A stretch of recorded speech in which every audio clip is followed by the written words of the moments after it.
Ever since my husband's first love got divorced, he's been all about her and her kid. He stopped picking up our daughter from school. He doesn't read her bedtime stories anymore. On the day our daughter had an accident, he was at Disney with his first love's kid. The day our daughter died, Larry was at Disney with them too. I called him crying, but he hung up on me. When they brought our daughter out of the ER covered in a white sheet, Larry texted me, "Christina, unless you agree to a divorce. Don't bother me. I hate hearing your voice." Get it? I collapsed to the floor. Heartbroken. I get it. Of course I do. He doesn't love me. He never wanted to marry me in the first place.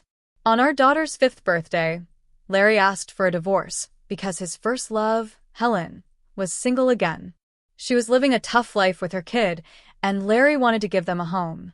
It's ridiculous. Doesn't Dora need a complete family too? I didn't agree. Larry was so mad that he threw his dinnerware. He said coldly, "Christina, if you hadn't gotten me drunk back then, there wouldn't be a Dora. This marriage is stolen by you. Do you want to destroy my life forever?" It stung. But I forced a smile and said if a man is truly drunk, he won't react. Don't blame your weak will. If you weren't willing, how could I have forced you? Rage filled Larry's eyes. It's because you seduced me. How else could I be interested in you? I shook with anger. Pain screamed from every cell in my body. Larry and I grew up together. I had a crush on him for years. But he only had eyes for Helen when she left him for someone else. I stayed by his side through the toughest times. One night, 6 years ago, after I helped him home drunk, I tried to steal a kiss, but he grabbed me and kissed me deeply. When I asked if he knew who I was, he whispered my name, Christina.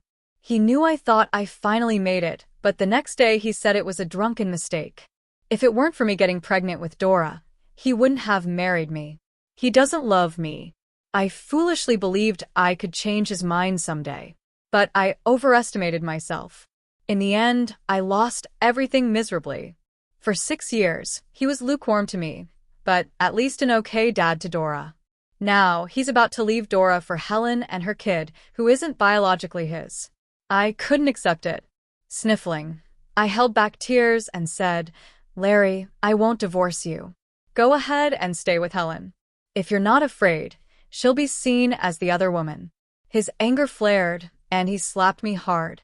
"Christina, how can you be so vile?" he shouted. The pain spread from my cheek to my heart, eating away at my nerves. I staggered and took a step back then.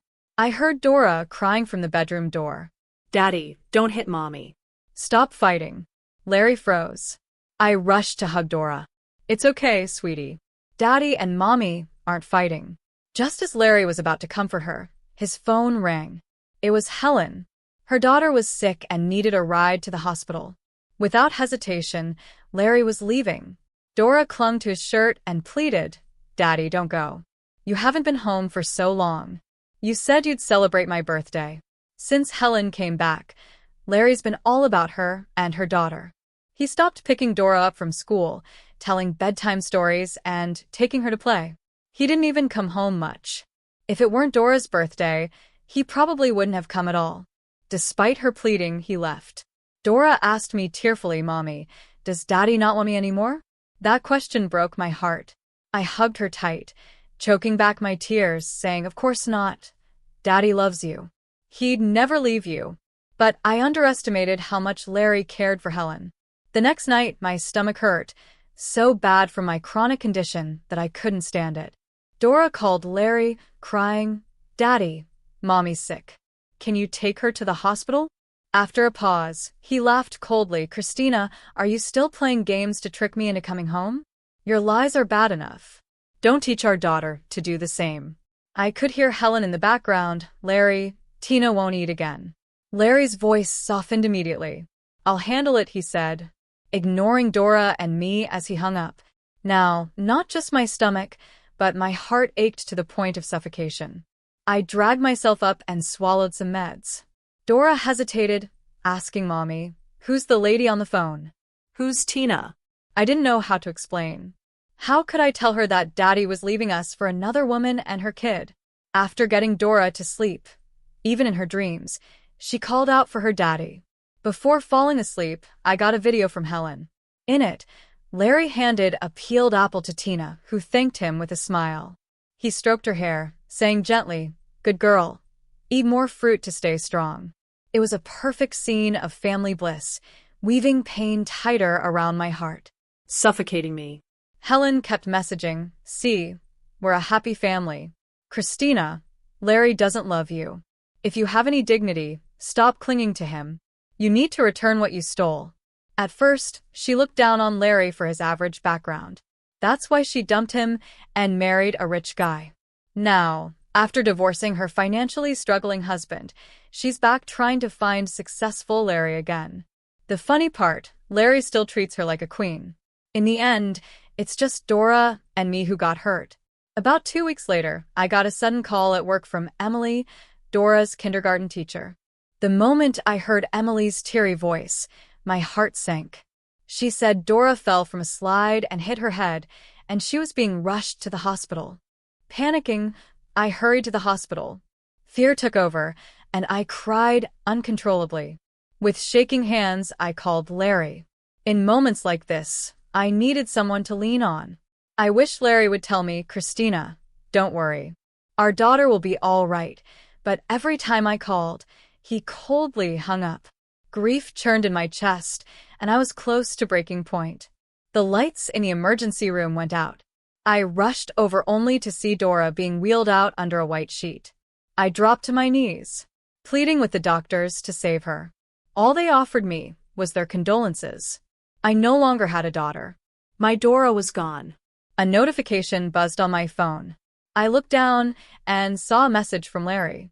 "Christina, unless you agree to a divorce, stop bothering me. I hate hearing your voice." Get it? Almost immediately, Helen sent me a photo. The background was Disneyland. Tina, wearing deer ears, was in Larry's arms, holding cotton candy, smiling broadly. Helen wrote, "Christina, how long are you going to cling to Larry? Can't you see we are a happy family?" Overwhelmed with pain, I wept on the floor. "Larry, rest assured, I won't cling to you anymore." That day, I held Dora's cold body and cried endlessly. My Dora, she was so good, so sweet and understanding, so kind. How could she die if she were alive? Seeing me cry like this, she would hug me tightly and say, "Mom, don't be sad. I'm here with you." Why was fate so cruel to take Dora away? Is this karma? Maybe I shouldn't have pursued Larry, who never belonged to me anyway. If I had turned him down that night, I wouldn't be here now. I cried until the sky lightened with dawn. My eyes swelled up like peaches, and my voice was hoarse. Finally, I sent Larry a message in numb despair. "I agree. Let's get divorced." This time, he called back immediately. He sounded desperate, afraid I'd change my mind. "I'll fly back today. Tomorrow, we'll get the divorce papers. Christina, I'll send you child support every month. I won't neglect you and Dora." Tears flowed uncontrollably. My voice sounded raw and broken. "Larry, there's no need for support. Dora doesn't need your money anymore. She doesn't need your love either." Larry, irritated, "What are you talking about? Even if we divorce, Dora is still my daughter. That will never change." My heart ached fiercely and trembling. I said, "Larry, Dora is dead. You don't have a daughter anymore." He stopped breathing for a moment. After a long silence, he suddenly laughed bitterly, lying to himself, "Christina, are you crazy? I knew you didn't want a divorce. But I didn't think you'd stoop to cursing our daughter, just to trick me into coming home." Even now, he thought I was deceiving him. Immense pain hit me like a tsunami. I screamed through my sobs. "Larry, Dora is dead. Our daughter. She's dead. She's lying in the morgue right now." Larry's breathing turned heavy with fury. "Christina, shut up. Dora couldn't be dead. My daughter is waiting for me at home. She's waiting for me to tell her stories, teach her to draw, play Legos, and take her to the amusement park. How could she be dead?" Turns out he remembers how much Dora longed for him to come home and spend time with her. But what did he do instead on the 16th last month? He promised to join Dora for the parent-child event at her kindergarten. But he bailed because he was busy helping Tina get into a new school that day. Last Saturday, he promised to take Dora on an outdoor trip. He ditched that too, because he went with Helen and Tina to the aquarium to watch dolphins. He knew how disappointed and sad Dora was. Yet, he kept prioritizing Helen and her daughter over her. The pain in my heart intensified. Through gritted teeth, I said, "Larry, you were never fit to be Dora's father." When Larry returned, Dora was already taken to the funeral home. His mother cried into his arms. "Larry, you're finally back. Go see Dora one last time." I looked coldly at pale-faced Larry. He dragged his heavy feet, step by step, slowly moving to Dora's side. His fingers gently brushed Dora's hair. His eyes were bloodshot, his voice nearly choking. "Dora, Daddy is here. Stop sleeping. Open your eyes and look at Daddy, okay? Didn't you want to go to Disneyland? If you wake up now, Daddy will take you right away. I won't break my promise this time." Dora had always wished for her dad to take her to Disneyland, but Larry always said he was too busy, that she had to wait. Yet when Dora died in the operating room, he was at Disneyland with Helen and her daughter. Thinking of this, I couldn't stop shaking. I raised my hand and slapped him twice. "You don't deserve to be Dora's dad. Get out, get out." Larry stood there, pale and hunched, letting me hit and curse him. Larry's mom stepped forward to stop me, who was all emotional. "Christina, we're just as heartbroken as you are about this. Larry loved Dora so much. You shouldn't blame him. If he truly loved her, he wouldn't have let Helen and her daughter disappoint Dora time and again." I cried and then let out a sarcastic laugh. Why doesn't anyone ask Larry, where was he yesterday? Who was he with while our daughter lay dying in the operating room? Larry looked up at me. His eyes were red, filled with sorrow that he couldn't hold back. His shoulders shook. He was on the verge of breaking down. After a while, he dropped to his knees in front of Dora and cried, "Dora, Daddy didn't mean it. I thought there was more time. I thought I had time to do all the things you loved with you. I never expected you to. Dora, please don't punish Daddy like this. Please wake up, honey. Wake up. My Dora died yesterday. There's no more future." I glared at him hatefully. Larry, stop crying. "You lost Dora, but you still have a daughter. Doesn't Tina call you Daddy, too?" Larry's body went rigid. His eyes filled with deep regret and pain. His lips quivered as he struggled to speak. "I'm sorry, Christina. I'm so sorry. I was wrong. It's all my fault. Please stop. Don't say any more. Larry, from now on, Dora and I don't need your apologies." On the night of Dora's funeral, I held her clothes and curled up on her little bed, sobbing uncontrollably. I thought about Mother's Day this year. She used her chubby little hands to wash and dry my feet. Then she asked in her tiny voice, "Mommy, am I a good girl?" I smiled and tapped her cute little nose. "My Dora is the most well-behaved and adorable girl in the world." She giggled and snuggled into my arms. "Mommy, when I grow up, I can help you with chores."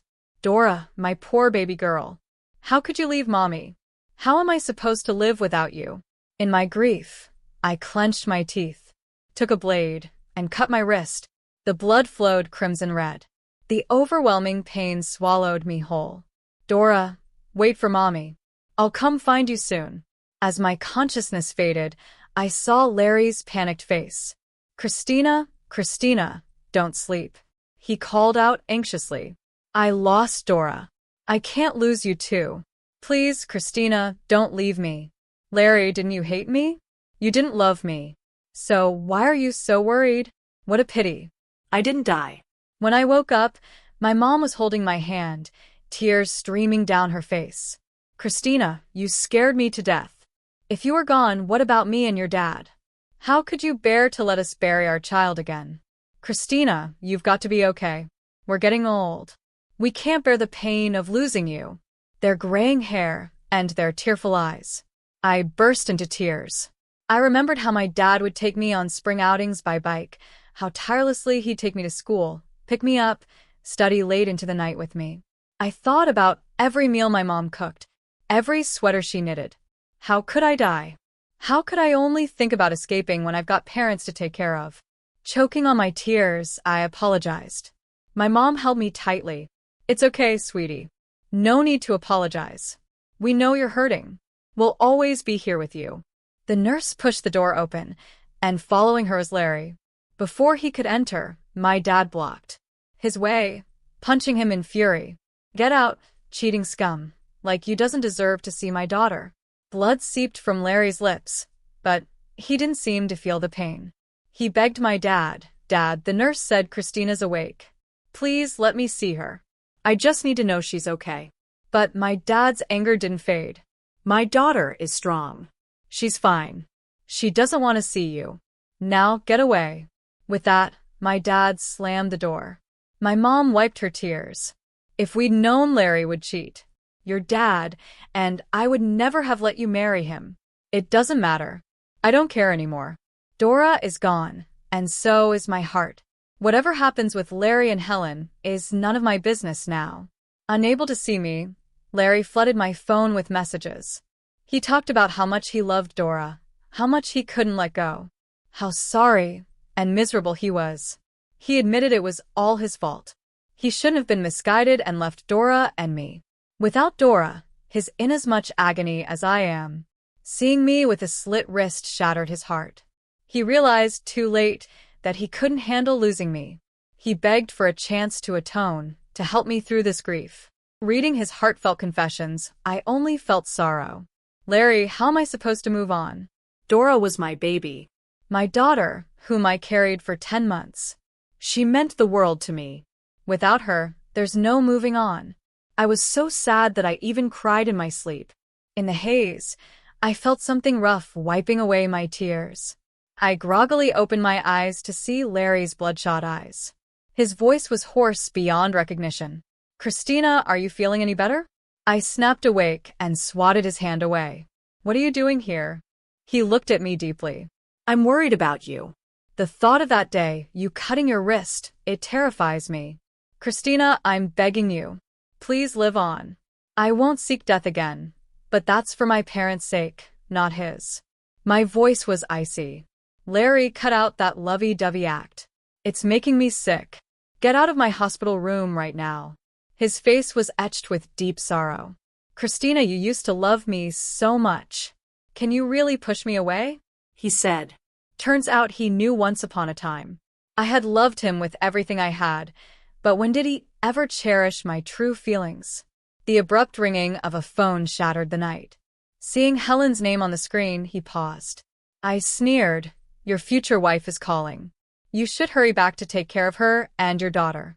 His face went pale, his lips trembling. "Christina, I know I was wrong. I'll cut ties with her completely, I promise." He answered the call. Helen's anxious voice rang out. "Larry, Tina had a nightmare. She's crying and won't stop. Could you comfort her? You know she listens to you." The Larry's brow furrowed, his voice as cool as ice. "Helen, stop contacting me from now on. After everything, I've realized the one I truly love is Christina. I've hurt her too many times, and I don't want to hurt her anymore. Don't reach out to me again." Helen started crying dramatically. Larry ignored her and hung up the call, then blocked her right in front of me. "Christina, I won't see her again. Can we start fresh? Please give me a chance to make it up to you." My heart ached, feeling disillusioned. I asked in despair, "Start over. Can you bring Dora back to life?" His face turned gloomy, eyes full of pain. I looked at him coldly and pointed to the door. "If you can't, then leave." He stood up in defeat and stumbled out, looking utterly desolate. After I was discharged, I asked Larry for a divorce. He refused to sign the papers. 2 months ago, he was afraid I'd cling to him. Now, he's the one who won't let go. It's ridiculous. I stormed into his office and smashed many things in anger. He didn't get mad, letting me vent. "If it makes you feel better, you can destroy the whole company. And I won't stop you." I threw a glass of water in his face and yelled, "You're insane." Before storming out, before heading home, I stopped by the supermarket in the candy aisle. I froze when I saw a brand of fruit candy. Dora used to beg me for it, but I wouldn't let her have it because of her teeth. Once, she pouted and said, "All the other kids get candy, why not me? Does mommy not care about Dora anymore?" I sighed and tousled her hair. I'll get you mangosteen and oranges. Let's eat more fruit and skip the candy, okay? Hearing that, she was sorely disappointed. Thinking of her sad little face filled me with regret. I took a deep breath, calmed myself, and went to grab the candy. But someone else got there first. A woman snatched the last 6 bags. As she tossed them into her cart, I realized it was Helen. Sorry, Tina loves this brand of candy. As her mom, I have to get it for her, she said sarcastically. But if your daughter likes it too, I can spare you a bag. Seeing my shock, she smirked. Oops, I forgot. You don't have a daughter anymore, right? Bitter about being dumped by Larry, Helen took it out on me. Isn't it karma? She taunted. You stole my man, and he took away your daughter. It's only fair. Furious, I slapped her. What kind of person are you? A perfect handprint bloomed on her cheek. Incensed, she insulted me as she yanked at my hair, and we started fighting. Staff called the police. At the station, both Helen and I looked disheveled, faces marked by nails. Larry arrived with a lawyer, and Helen played the victim. Larry, Christina hit me first. I had no choice but to defend myself. Why be with such a hot-headed woman? Larry cut in coldly. Shut your mouth. It's not your place to lecture Christina. Helen's face turned sour. Seeing the scratch on my cheek, his eyes softened with pity. He raised a hand to touch the wound, but I slapped it away. Stay away, don't touch me. His expression darkened, and he pulled back. After sorting out things, he left with me. Ignoring Helen's wailing from behind as she screamed at him for being heartless, I mocked him. Helen was your old flame. Aren't you being a bit harsh? Larry rubbed his temples wearily. Christina, I'm done with her for good. What do I have to do for you to soften up? I laughed bitterly. Maybe you could be reborn and try again in the next life. My attitude deepened Larry's dismay. His eyes were filled with sorrow. It was late, and he insisted on driving me home. Worried about my safety, I refused hailing a cab, yet his car followed mine all the way back. It seemed he did care in a way. Suddenly, I remembered Dora's 5th birthday. We took her to the amusement park near our place. On the way home, she walked between us, holding both our hands. Near the house, she cheekily linked our hands. Mom and Dad, you look perfect together, she had exclaimed. I still remember how Larry froze on the spot. He practically shook off my hand instinctively, like I was some sort of virus, as I snapped back to reality. I realized the car had stopped outside the apartment complex. I got out and Larry followed. I looked at him with disdain, impatiently saying, Larry, don't you know how annoying you are? Larry's voice was hoarse. I'm just worried about you. I didn't mean anything else. His concern and affection came too late, making it seem completely unnecessary. I chuckled, full of sarcasm. Do you like taking care of your exes that much? With Helen, and now with me, his brow furrowed deeply. You're different from her. You're my wife. I corrected him immediately, soon-to-be ex-wife. Mentioning divorce, Larry still refused to give in. By now, he actually fantasized that I might come back. How ridiculous. I didn't want to argue any longer. So, I went straight to court to file for divorce. After getting the news, Larry called immediately. In a voice filled with disbelief, he asked, Christina, do you really have to go this far? Is it my fault? Getting to this point, he truly had no excuses.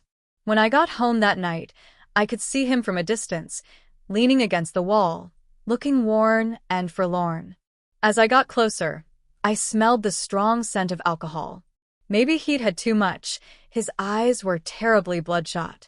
He stared at me intently, his voice raspy. Christina, you changed the locks. I can't get in. There was even a hint of grievance in his voice. I couldn't help but mock him. You love drama so much. Maybe you should quit being a boss and become an actor. His eyes darkened, and he suddenly took 2 steps forward, embracing me. I spoke coldly, let go, or I'll call the cops. He acted like he didn't understand, muttering, Christina, let's not get divorced, okay? I'm really sorry. Every day, every second. I'm filled with regret and self-blame. I failed you and Dora. I'll change. I really will. From now on, I'll listen to you in everything. Just forgive me this once, will you? How could I forgive? My daughter will never come back. How could I forgive? With all my strength, I pushed him away. He stumbled, falling embarrassingly against the wall. I looked down at him coldly, saying, "Don't disgust me with your so-called deep affection. Larry, I really regret ever loving you. If I could, I'd rather have never met you." Upon hearing this, it was as if the soul was sucked out of him, staring at me blankly, his gaze empty. After a while, he hunched over, covering his face with his hands, and I heard his muffled sobs. I saw tears seeping through his fingers. "Larry, if you knew it would turn out this way, why did you go down this path?" Larry finally agreed to the divorce. But when I got the agreement, I was still shocked. Besides the house, I hadn't expected him to give so many stocks and cash. When signing, his smile was forlorn and bitter. "This seems to be the last thing I can do for you. Christina, from now on, just keep moving forward. There will surely be plenty of wonderful things waiting for you." I didn't say anything more. I lowered my head and signed. After the divorce, life carried on quietly. Every weekend, I'd go to the orphanage as a volunteer. Being around the kids improved my spirits. The sound of their laughter made me feel cheerful. That day, I unexpectedly saw Larry at the orphanage. He was playing a game with the kids. He had long been a star of attention, and yet, at that moment, I could see a touch of innocence in his smiling eyes. Talking to the director, I learned that for more than 2 years, Larry quietly made significant donations. The director frequently expressed gratitude, and Larry just said, as long as the kids could grow up healthy, that would be the best reward for him. I felt a bit wistful. When I came back to my senses, Larry was already standing in front of me. "Long time no see. This city isn't small, yet it's not that big either. But in almost 3 years, the times we met are few and far between." Larry's lip curved into a faint, bitter smile. "Because I know that not seeing me would make you much happier." Sounded like he was deliberately avoiding me, but he wasn't wrong. I really didn't want to see him. I thought for a moment and said, "Thank you for your donations." He replied gently, "These kids are lovely. Being with them, life feels easier, so there's no need to thank me. I'm just doing what I can." He really seemed to have changed a lot. Not as sharp as before, more reserved and steady. He tentatively asked Christina, "Can we have lunch sometime?" His eyes hinted with expectation. I shook my head, calmly saying, "I don't have a habit of being friends with exes." His eyes slowly darkened. "I understand. It's okay, as long as you're happy. Don't worry about my feelings. I'm not that fragile." I truly didn't care about his feelings at all. I nodded, said goodbye, and left. The next time I saw Larry was 2 months later. For Dora's 9th birthday, I brought cake and candy to visit her grave. When I arrived, Larry was kneeling in front of Dora's tombstone, his shoulders slightly slumped, his silhouette utterly solitary. In sorrow, "Dora, how are you over there? Daddy misses you, really misses you. Daddy's sorry for everything that happened with you and Mommy. These past years, I often visit Mom secretly. She's always thinking about you. So, please watch over her, wishing her peace and joy in life, okay? It's Daddy's fault. In the next life, Daddy will make it up to you and Mommy." When I walked closer, I happened to hear the last sentence. I frowned in the next life and said, "Let's not meet." "Thank you Larry's for visiting body Dora." abruptly froze. He turned to look at me from the left. Choking back tears, he asked, "Christina, are you so heartless that you won't even leave me with a memory?" I looked at him calmly. "Larry, let go of your obsession. I stopped loving you a long time ago." His disappointment was obvious, with a mix of pain and regret in his eyes. But I wasn't too bothered. I placed the cake and candies at the grave. "Dora, happy birthday. Mom has never forgotten you. Don't get me either, okay? Remember, Mom will always love you. You will always be Mom's precious little princess." I raised my hand, gently touching Dora's photo on the tombstone. My baby, her smile as bright as ever. My vision started to blur, and I bit my lip, telling myself over and over not to cry. "Christina, don't make Dora worry." Larry offered me a handkerchief. I glanced at it but declined. I took a tissue from my pocket and wiped the tears from my cheeks. Larry looked downcast and awkwardly retracted the handkerchief. As we left the cemetery, he cautiously asked, "Can I take you home?" I refused him again. I put on my sunglasses, hiding my swollen eyes, and walked away. I could feel Larry's intense gaze burning into my back, but I never looked back.